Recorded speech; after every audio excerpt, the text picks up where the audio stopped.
Hello and welcome to The Digital Insight, the technology, procurement and supply chain podcast that delivers valuable C-level perspective into the core issues surrounding business transformation and digital disruption. Each episode will bring you the most inspiring executive insights from those who are leading transformation strategies within the world's biggest and best-known companies. The Digital Insight. Disrupt, transform, evolve.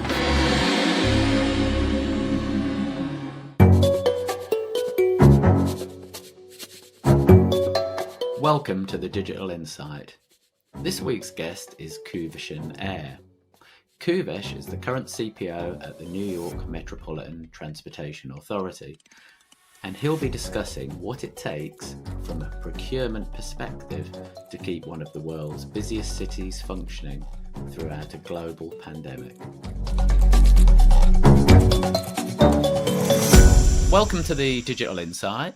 And thank you very much for agreeing to give us some of your valuable time today. Maybe we could start if you could introduce yourself and your current position, and maybe just talk briefly about some of the responsibilities that you've got at the moment. And then maybe we could go on and talk about some of the work that you've done at NYMTA since you started. Okay, great.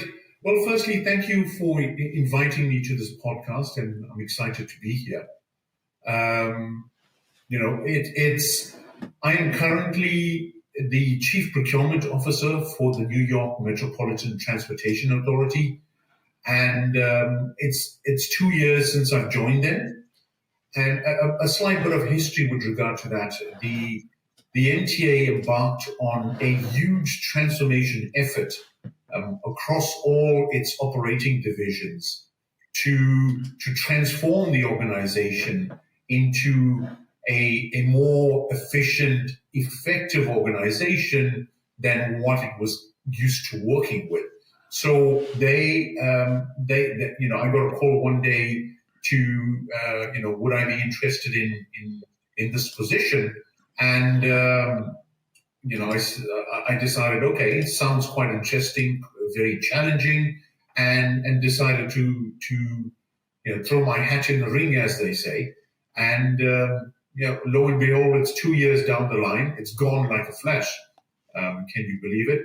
But overall, my responsibilities include managing the MTA's procurement and sourcing operations, which also include the logistics, warehousing, and distribution aspects as well across the MTA's operations. Now, what that means is the MTA has New York City Transit, which is made up of the entire subway system, the bus system, as well as Metro North Railroad, Long Island Railroad, and our Bridges and Tunnel division as well. So overall, we are looking at a complement of 70,000 people working for the MTA and across a region that spreads through the entire New York State as well as into Connecticut. But just to give you a picture of the scale of this organization, we run this organization on a 24-hour basis, running 6,000 subway cars at any given time, 6,000 buses, as well as close to 4,000 commuter railroad cars on the Long Island as well as the Metro North system. So a massive organization. In fact, we are the largest transportation authority in North America. From that stems the fact that we now run, and my portfolio extends for all procurement activities across the board. I manage a staff of close on to 1,300 people across the region, and with a budget of close on to $7 billion on any given annual year. It's been challenging but very exciting. And essentially, what I've done over these 2 years is to combine all the procurement, sourcing, and logistics and distribution activities as opposed to working in disparate companies and basically sometimes to our own detriment competing against each other for resources. We've now combined all of that into one procurement organization, spread out across all of the agencies, but having a one focus on how we source, how we procure, how we distribute, as well as manage our inventory.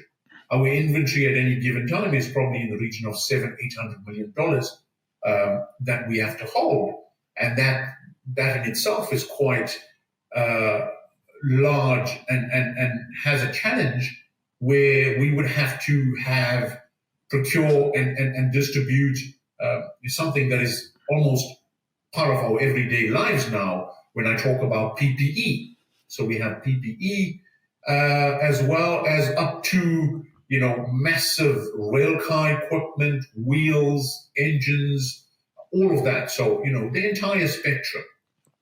I also manage all the indirect side of the house. Now, what we call that is our non-core procurement. Everything relating to professional services, consulting services, all IT procurements, both software and hardware, including as well a massive part of our operating budget being the procurement of services, HR services, medical insurance services, pharmacy services as well. So all in all, a wide and should I say exciting challenge that I have.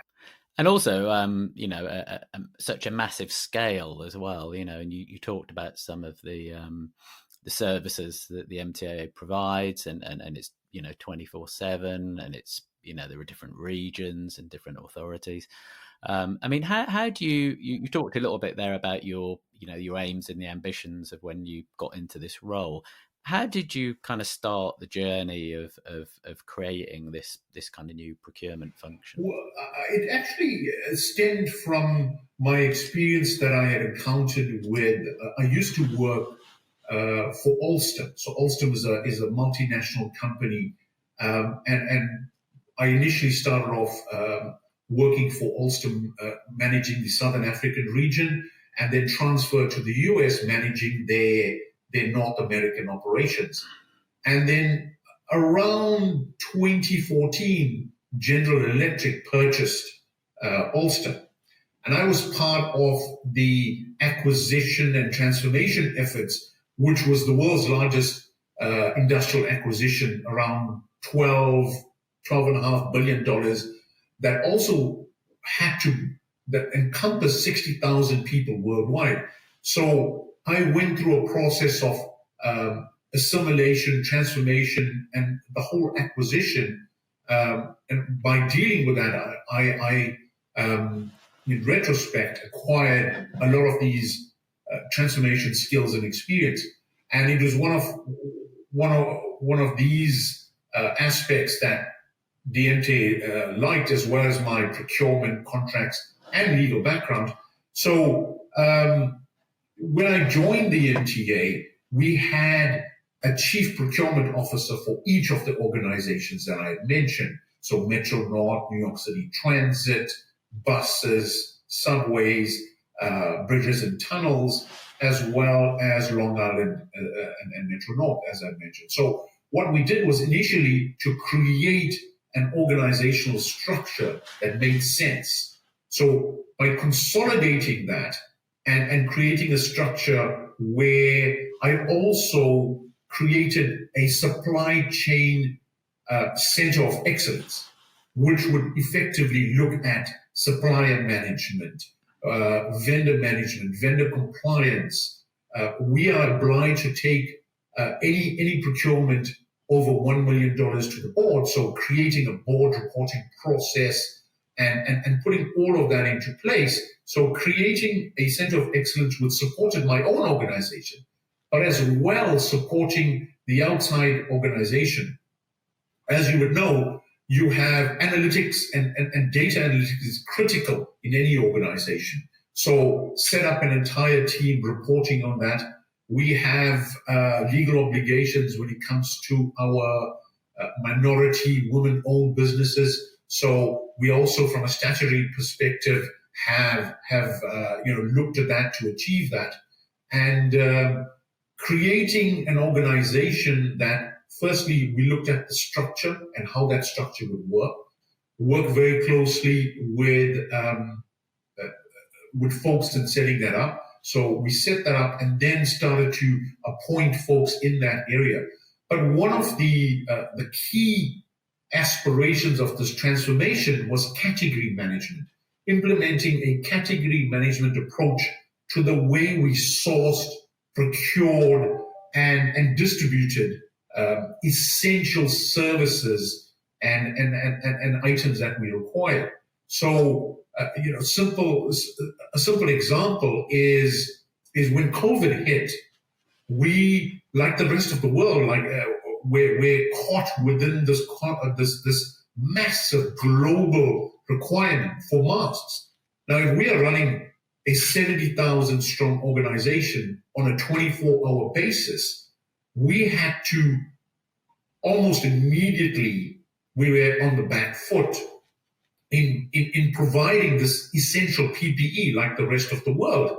And we've managed to do that. I worked with setting up what we called an essential tiger team approach, where we met 8 a.m. every single day to understand what were the needs of the organization, what we required, everything from masks to sanitizer to gloves to cleaning solutions, as well as also cleaning and disinfecting the stations in New York, as well as all the rolling stock.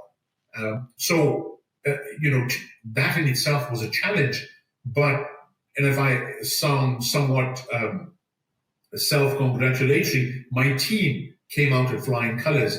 To date, we have managed to source, procure, and distribute 43 million masks, 31 million pairs of gloves, 500,000 gallons of cleaning solutions and sanitizer, as well as set up contracts to clean the stations and disinfect them. And at some stage, we were working on nanotechnology, and we still are. But putting that together, I think what were the successes is that we worked as a collective across 5 separate, disparate companies, putting that together by being able to anticipate what were the needs from the operating agencies, what were the needs from the folks on the ground, analyzing the data, what were our daily burn rates, what did we need, and even to the extent tracking the PPE and the N95 masks all the way to where the masks were sitting at the dock in China. Even to the extent where I think at one stage I even called up the Department of Homeland Affairs and said, Homeland Security, and said, we have stuff coming into JFK. You need to clear this right away. And I said, please, you got to help us. So it also took some innovative thinking to get it there.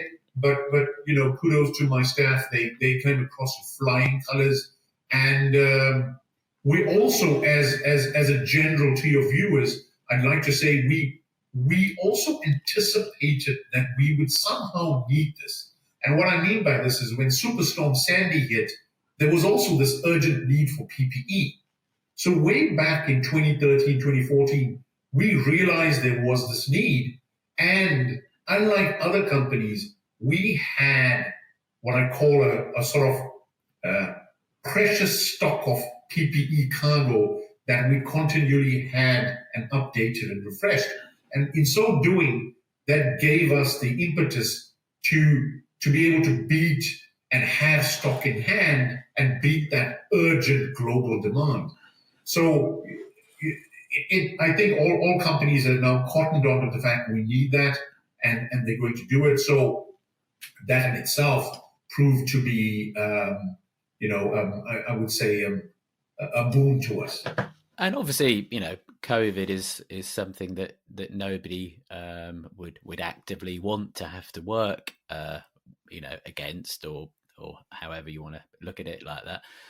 But would you say that working in that kind of environment accelerated some of the things that you kind of had to do anyway, but because we were in a time of a global pandemic, that some operations and some decisions even were kind of made with a little bit more enthusiasm and alacrity than maybe otherwise? Maybe things might have taken a little bit longer. Definitely so. Definitely so. It was critical that we started to think and act very quickly. And that was the reason why we had leadership calls at 9 a.m. every day. And, this was, we even, as a government organization, we were having these calls on Saturday and Sunday as well. It was a call to arms of, if I can use that expression, for everyone. And that in itself enabled us to make quick leadership decisions that led to us being able to react very positively. So absolutely true. And that was not just from a PPE perspective.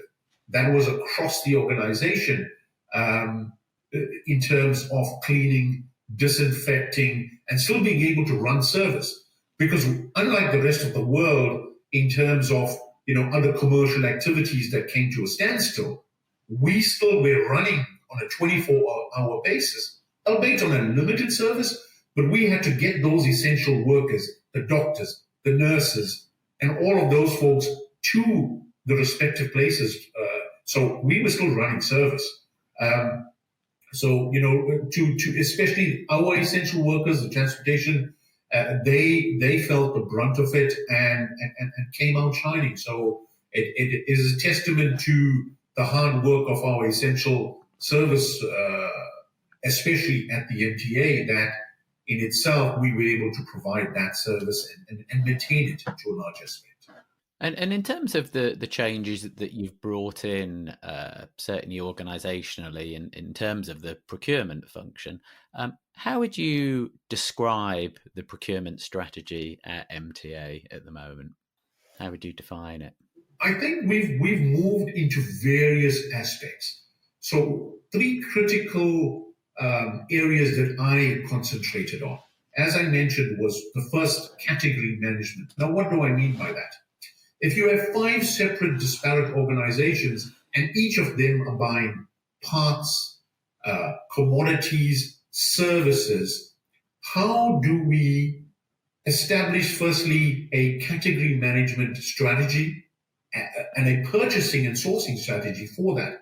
For example, 5 different agencies bought spare parts for rolling stock from a particular service provider. So what we did was concentrate, get together, put a team together, and then be able to develop a strategy for buying spare parts from a particular supplier, but being able to get fixed price costing when it came to certain line items, but at the same time, leverage the MTA's massive spend.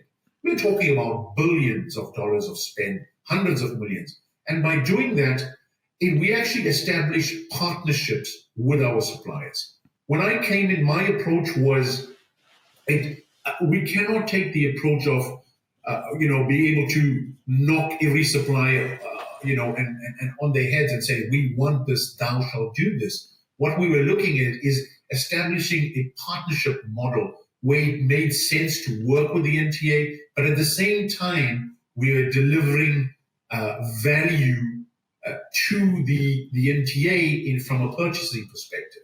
To that end, we were able to establish a category management approach, roll out that strategy, and procure uniforms, spare parts, certain rolling stock, also building supplies. Lo and behold, we have a massive need for building supplies, where our operations folks go out and repair 465 stations on a 24-hour basis.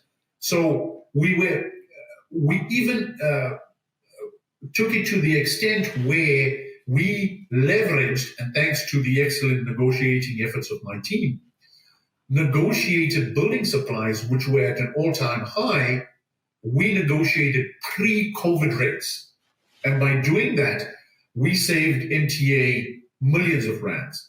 I also, on another aspect, established a cost reduction strategy across the entire MTA. As you know, we are dealing with taxpayers' money, and it's important for us to be able to render value with regard to each procurement that we engage in. And to date, I'm pleased to say that for 2021, we have achieved a cost reduction of $160 million for the MTA.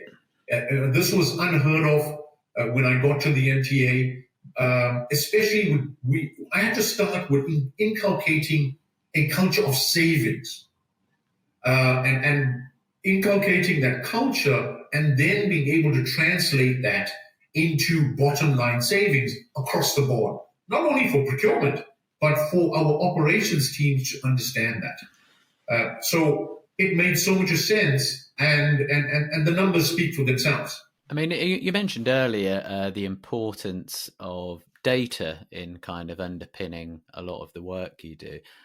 Could you sort of talk a little bit about the actual detail of that? I mean, are you bringing in data analysts and scientists into the function, and have you been incorporating new software and new systems into the procurement function? So initially, I think for 2020, something that people may have not realized, that we are, to a large extent, a cash business, where if people don't ride the subway, they don't ride the bus, they don't ride the trains, we don't get any money in. So we were literally losing, I think it was like $200 million a week. So 2020 was a tough year from a cash perspective. Luckily, over 2021, and especially towards the end of 2021, we got a lot of support from the federal government. So we've managed to get funds in that to maintain and support our operational aspects and operational funding. So it's taken 2021 for me to at least start to put together a strategy and link that to a financial plan. But what we've done is come up with a few innovative ideas that were inexpensive. For instance, and I love to say I want to bring the MTA up to modern day standards. But if I got it to a level where we could see data and be able to use that data, it would be excellent. A lot of it was paper-based transactions, paper-based information sitting on Excel spreadsheets. So what we've managed to look at is a simple solution where it's called Microsoft Power BI.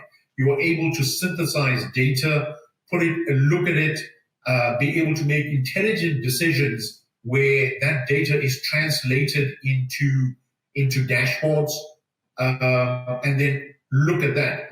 To answer your question, we have brought on some data analysts. I'm looking for the holy grail of data scientists, and being able to attract them. I'm busy with that.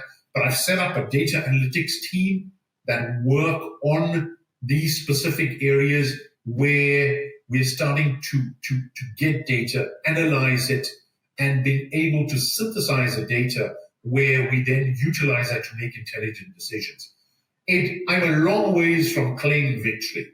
It's fledgling. I'm working on it, and it's one of the key focuses of us going forward in terms of using data analytics. So, especially at the MTA, we have disparate, old, legacy IT systems that don't talk to each other. So it's a challenge where even in my inventory and warehousing, I've got 3 old systems that are on burning platforms. So purely being able to put that together is going to cost us $30-40 million. So what do I do in the interim? In the interim, we've set up working with young data analysts who we brought in to be able to look at data and for now translate that into dashboards, and being able to use dashboards then to run the business. So, small steps. I have to crawl. We're in kind of the walking stage now, and hopefully in the next few years we'll be able to run from that aspect. And what would you say? What sort of qualities would you say that a modern chief procurement officer needs to possess? I think I would say a critical aspect is adaptability and flexibility. It's about how we are able to look at what's, and my old mentor used to say this, what's coming around the corner, what's around the corner, being able to anticipate where are the changes and how we react to that. So for me, it's about, as a leader, as a chief procurement officer, is being able to firstly have transparency with the way I deal with my team, with the way I deal with my colleagues. COVID has taught us that. I've also realized that it's that traditional form of approach it's out the window in terms of working. We can work remotely. We can come into the office 2-3 times a week. It's all about being able to give, firstly, flexibility to the organization. And by doing that, we're achieving, I've seen fantastic efficiency during the COVID period with my folks. Coming back to myself, I think it's important to understand the new supply chain. Everyone's saying the supply chain is broken. I think that it's not broken, but the supply chain has radically changed. That's the difference. And how we, as chief procurement officers, are able to anticipate what's coming next. And one of the critical areas that I'm looking at now is what we call supply chain transparency. Prior to this, what we looked at is if we engage with a particular supplier, we would look at their what would their sub-supplier be in terms of what were the critical interventions so that they could deliver to us. Now what we have to do is take it to 3-4 to the 4th tier of those sub-suppliers to understand the value chain and the supply chain all the way down to where is the raw materials, where are the raw materials? Do we have the availability? Do we have resourcing in our sub-supplier, resourcing challenges in our sub-suppliers? And being able to anticipate that is what we need to do. For instance, what we looked at when we saw the supply chain crisis coming, we immediately went back and looked at what our critical inventory items were. How much do we have? What do we need? Do we go back to our critical suppliers and start to look at the supply chain and understand what challenges were coming to us? Now, it's certain aspects you would have to push your suppliers for, but being able to anticipate those needs is critical. Also importantly, the concept of procurement and that traditional approach to procurement is out the window. It's all about strategic partnering at the moment. I am working on massive procurements as we speak, and I've met with a number of the chairmen, the senior vice presidents of our supplier organizations.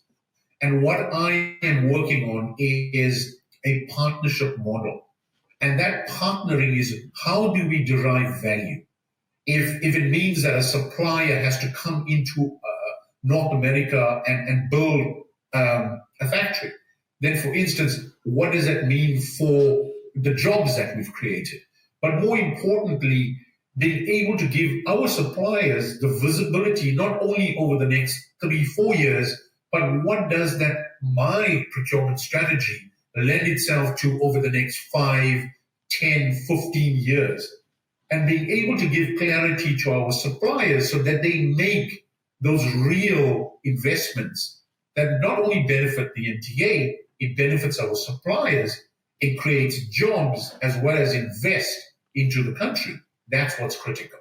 And I guess you've outlined some of the challenging aspects to being a CPO at the moment, but I guess also it's probably quite an exciting time to be a CPO at the moment as well. Extremely exciting. I love it. I love the challenge, but more importantly, I think everyone, the whole world, has cottoned on to this concept of supply chain.